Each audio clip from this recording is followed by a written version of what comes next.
Hey guys, welcome back to my channel. I hope you're all doing really well. Today I wanted to sit down and answer some of your questions. I asked you guys over on Instagram. It was under this photo right here. I asked you guys to send me any questions that you had, and actually haven't really looked through them yet because I want this to be really raw and on the spot. I think I'm going to answer them in the order of the amount of likes that question has.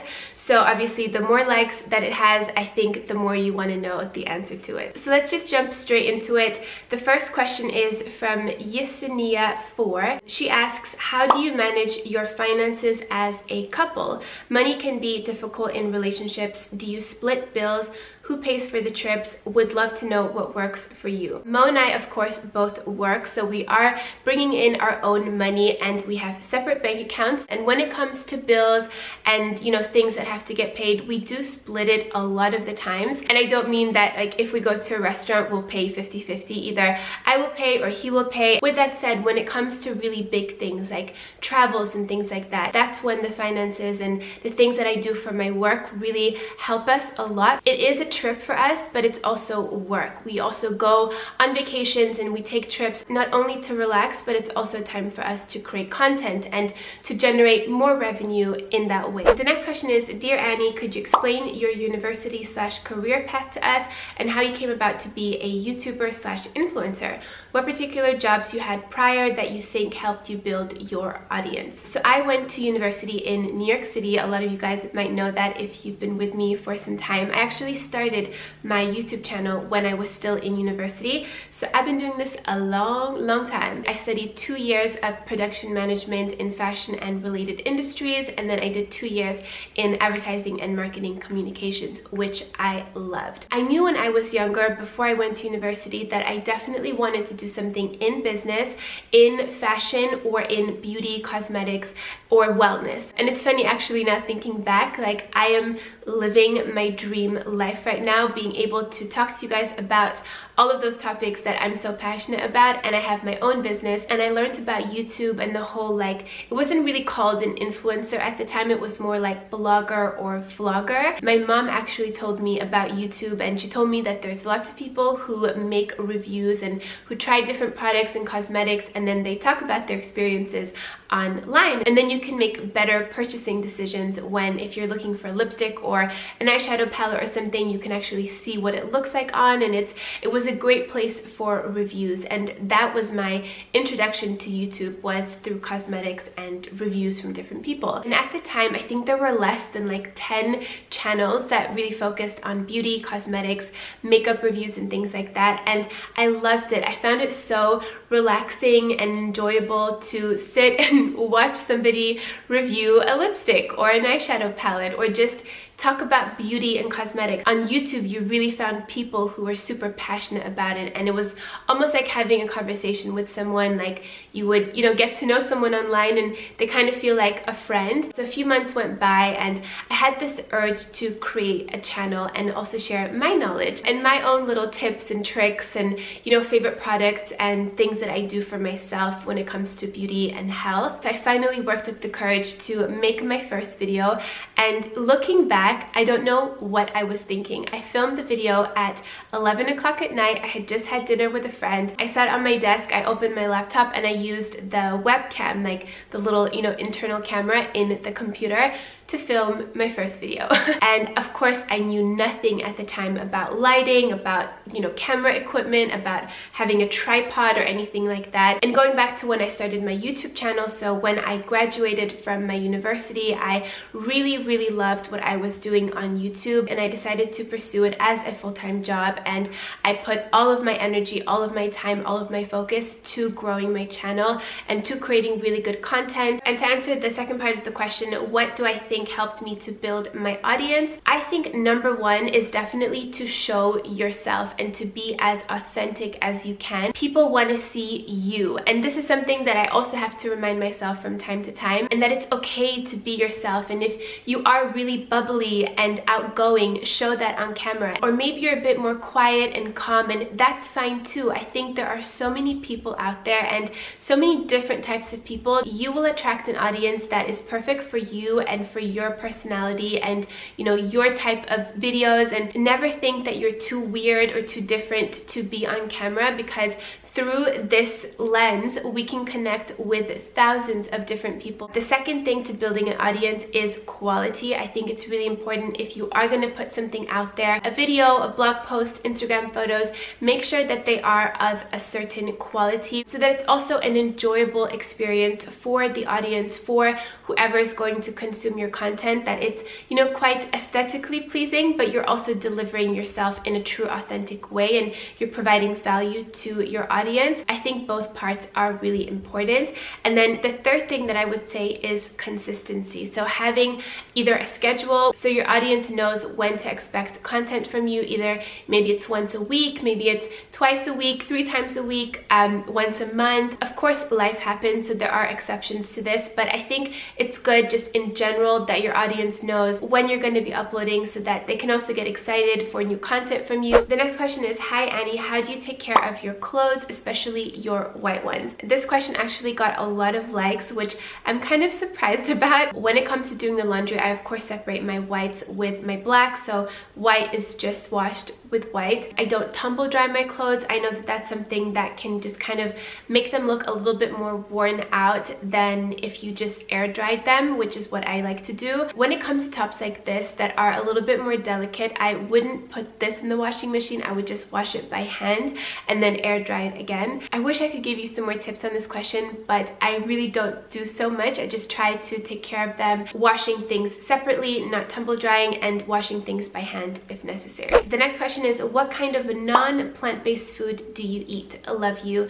Love you too. So a lot of you know that I eat a predominantly plant-based diet, so I eat a lot of what just grows naturally from the earth. That's just what makes my body feel at its best, but I'm not 100% plant-based, and I haven't been for years. I don't really talk about this too much because I feel like it's a very touchy topic, and I think diets are so personal and shouldn't be too critiqued or influenced too much by other people. You just have to kind of go what, you know, feels best for you. The non-plant-based things that I sometimes eat are eggs and fish, and sometimes I'll have cakes and things that might have dairy in them, but it's not like an intentional dairy thing because I don't like what dairy does to my body. But yeah, I don't really talk about this too much because I know that there's so many opinions, and like it's a very personal thing, you know, when it comes to your diet. And I think at the end of the day, you just have to do what works best for you. I've definitely had my learning experiences with this, and you know, trying lots of different things. Now I'm just at such a good place with my body, with my diet. I'm really in tune with myself and with what I need, and I don't want to smack a label on myself and put myself in a box because I've been there, done that, did not work for me. And the only thing I can do is share my own personal experience and what works for me, and hopefully that's going to work for you guys as well. But if it doesn't, don't get down on yourself. Keep trying and keep figuring out what works for you and for your body, because we have to be happy. You know, our bodies and the way we function can be so different from one another. You have to have an open mind and find what works for you and then stick to that. And that's just what's been working really well for me personally. So I think at the end of the day, do you do what works really well for you and make sure that your body is happy at the end of the day. That's the most important thing. The next question is, hands down, best moisturizer, best foundation, and best hair shampoo and conditioner for minimalistic people who don't like to buy a lot, just to the point products. Thanks. Off the top of my head, I would say best moisturizer is the Drunk Elephant Protini. I've been using that for the past 6 or 7 months and I love it. It's really lightweight, feels great on the skin, and it's very, very hydrating without being too overly heavy and oily. Best foundation, I would say right now for foundation, I'm just using a CC serum, the one from by Terry in Sunny Flash, and then I use concealer. But if I would have to recommend a foundation, I would say the Armani Luminous Silk is so beautiful, and it's such a versatile foundation as well. Best shampoo and conditioner, this is a tough one because there's a few different ones that I like, but today, this morning, I used the Love Hair. I think it's the Revitalizing shampoo. I could be wrong with the name, but I'll do an insert of the bottle, and the ingredients are really clean, and it's a really nice, effective formula. It's actually created by my friend Mimi here on YouTube, but the product is amazing. And then for conditioner, I used the Coco and Eve Deeply Nourishing Hair mask that is amazing as well and smells really good. So that's what I used in my hair today. The next question is, have you ever thought of getting a pet? You have such a loving personality. I imagine you'd be an excellent parent to a pet.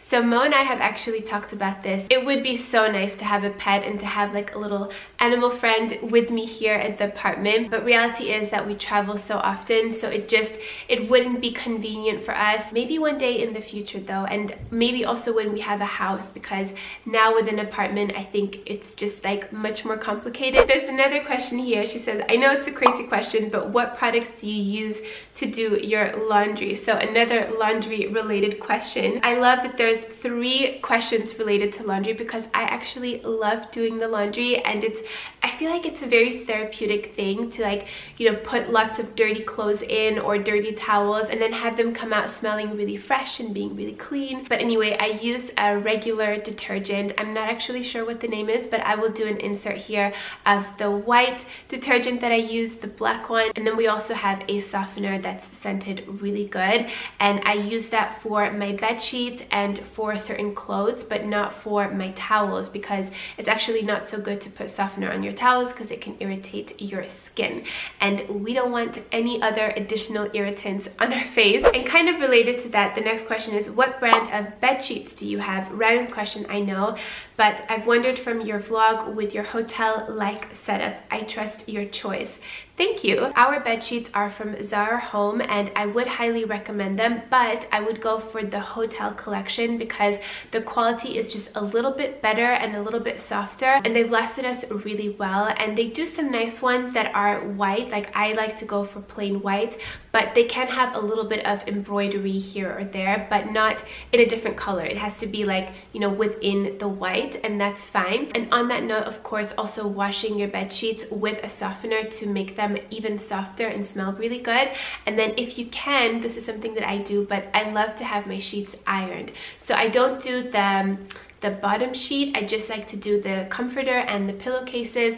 And speaking of pillowcases, I have silk pillowcases. If you guys saw my latest vlog, I show you the silk pillowcase that Mo bought me. An update on that, I did get a second one because I'm crazy like that and they have to match. The next question is, what makes you happy and what education do you have? Love your videos. Thank you so much. So the education part we already spoke about in a previous question, and then for what makes me happy, what makes me happy is progress. Having a vision and having goals, both short-term goals, like, you know, things that you do on a daily basis, and then also your long-term goals, and then accomplishing those goals. With daily goals, for example, like making my bed, working out, eating well, creating good content for you guys, you know, constantly having to push myself out of my comfort zone. When I do those things, I feel like I'm moving forward, and it brings me a genuine feeling of happiness that's not coming from any, you know, materialistic thing, although I don't think there's anything wrong with, you know, treating yourself to different things that you might want that are material. But I think that true happiness comes from within and comes from moving forward in life, making progress in life. And then of course, what makes me happy are my family, Mo, the friends that I have in my life, and seeing them happy and seeing them moving forward as well and going after what they want. The last question I'm going to answer is, do you schedule time for social media to make sure you're not overusing it? Do you find it easy to put your phone down and pick up a book without feeling like you may be missing out on something online? I think this is a really important topic to talk about. I obviously work online and I create content for Instagram and for YouTube, and I love it. I have so much respect for people who are doing this because it takes a lot of work and creative energy to put out content. So I do have a lot of respect for the platforms. But yes, I think it can definitely be overused if you find yourself scrolling mindlessly and, you know, 20 or 30 minutes might have gone by and you might be left feeling a little bit down, or you want something that someone else has, and instead of taking that as creative and inspirational energy, you might be thinking that your life is not as good because you're not going here, there, and everywhere. So for me, what's really important is, first of all, I want to make sure that when I am scrolling through my Instagram, that that I'm consuming positive information and content that brings me value in some shape or form. So that's the first thing. And then when I do post, it kind of depends on the time of the day, on what I'm doing, if I have other things going on. Sometimes I'll post and then I'll put my phone down and I'll continue with the work that I'm doing, and then I'll check back in like 30 minutes or in a couple of hours. But sometimes it's fun to post and then, you know, interact a little bit with you guys and reply to some messages. But I have gotten really good with the amount of time that I am spending on the phone. And I think something so important is to not start your day with your iPhone. I think it's really important to start your day on a positive foot and to not be affected or influenced by other people. You want to use your own creative energy first thing in the morning and not necessarily be scrolling through Instagram and consuming other people's content, and use that time instead to focus on yourself. So I think that's a great time to try to like avoid the social media frenzy, you know, first thing in the morning. So I try to post about once a day, so I'll check in with the comments there, and then I always go into my direct messages and reply to a few of you guys. That of course also takes time, so I do like to kind of schedule that in at some point in my day. And if I'm feeling like I might be missing out on something online, that usually never happens. I think it's fun to see what other people are up to, but it definitely doesn't drive my day or affect me in some type of way. I do think social media is really important and there is a time for it, but there's also a time to relax, to maybe pick up a book or spend time with your loved ones and really be present with them and not have your phone there. So then also when you do go online, you can make it, you know, more intentional. So those are all of the questions that I'm going to answer today. Thank you so much to everyone who sent in their questions. There were over 560 questions, so thank you guys so much. I might do a follow-up post on my blog answering some more questions, and if I do that, I'll have the link for that down below in the description box. I hope you're all having a beautiful day. Thank you so much for watching, and I will see you in my next one. Mwah. Bye guys.